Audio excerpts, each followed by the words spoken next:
आए चलते हैं चैप्टर नंबर 8 के न्यूमेरिकल प्रॉब्लम्स की तरफ। तो स्टार्ट करते हैं न्यूमेरिकल नंबर 8.1 से। Temperature of a water in a beaker is 50 degree Celsius, what is it's value in the Fahrenheit scale. हमने जब कन्वर्जन ऑफ स्केल्स पढ़ा तो मैंने आपको बताया था कि इनको हम यूज़ करेंगे अपने न्यूमेरिकल प्रॉब्लम्स में।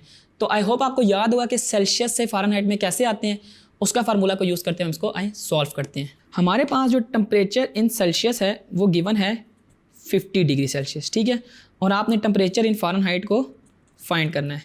इनका फार्मूला है कि temperature in Fahrenheit is equal to 9/5 temperature in Celsius plus 32। बस टेम्परेचर इन सेल्सियस की वैल्यू को हम पुट करते हैं जो कि 50 के इक्वल है।